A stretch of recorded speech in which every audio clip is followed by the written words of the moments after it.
Most people believe that luck is very random, but if you look closely towards life, then you will notice a pattern. Moments of opportunities tend to meet those people who are actually ready for them, and that is why we say that universe always tests people first, and we always say that things comes to your way only when you are ready to take them. And you will always notice that there will be enough of opportunities coming your way, but sometimes you actually lack doubt in yourself. Your internal state is full of doubt, and that is why even when the opportunities comes to your way, you take a step back and you always question that, do I deserve this?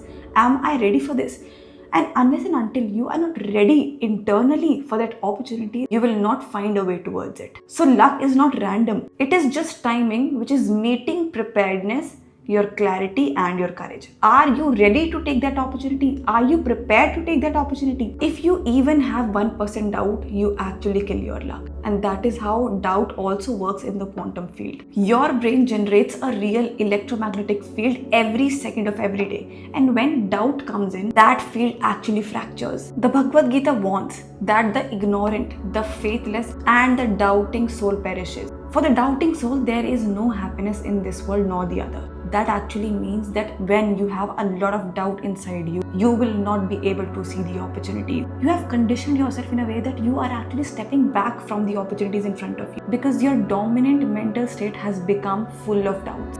Doubt is not a thought, it is actually an identity which you made. And Carl Jung called it the shadow, the part of you that holds every belief which you formed about your own unworthiness. And that is why Bhagavad Gita speaks so sharply about doubt. Listen to what Gita says about doubt. What the Gita warns against is living in a constant state of skepticism and inner division. A person who is trapped in doubt cannot move with clarity, cannot commit to a direction, and therefore cannot build momentum in either spiritual life or material life. Doubt does not block the road, it blocks the one who will walk on that road. And even Upanishad talks about it, that as will be your will, so will be the direction. And as will be your direction, so will be your destiny. Your external life depends on your inner world.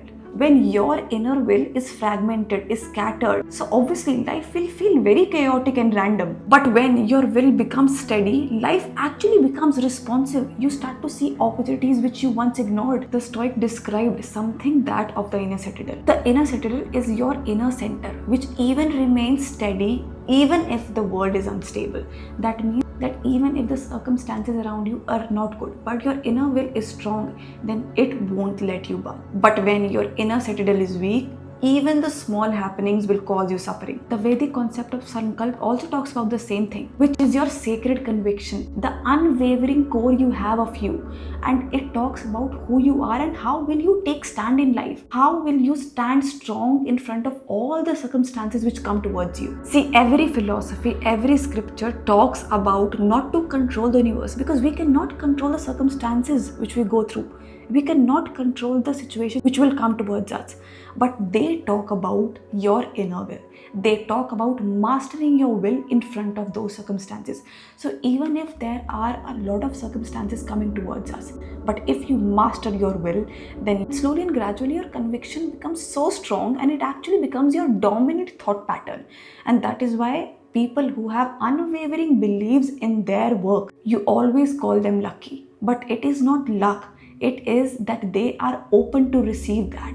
They are prepared for that and they don't lack doubt. So the question was never that am I lucky? But the real question was that do you actually believe at your deepest layer that do you deserve that thing or good things can even happen to you? Because we all know that luck does not find the most talented one. It finds the most available one. So the real work is not chasing outcomes or blaming your fate. The real work is your inner citadel, your real Sankalp, and noticing that where your doubt has actually become your identity. Doubt should actually be just a question, not your identity. And when these inner shifts happen, you start to notice something very powerful. We do a lot of manifestations, but unless and until your nervous system actually feels that do you deserve those, only then they come to you. Because if your nervous system believes in doubt, that even your manifestations will not work. Because universe only reflects your inner world. Even if you're doing everything right, you are thinking positive, you are doing manifestations, but you have to feel safe to receive them. Only then they come towards you. Because the world does not work in contradictions. If you think like it, you have to feel like it. But if your nervous system does not feel safe to receive them, then actually there is a contradiction. That is why sometimes even if we are doing a lot of work, but things does not come to our way. And that is because of your inner citadel. So work on your inner conviction and see how the thing changes.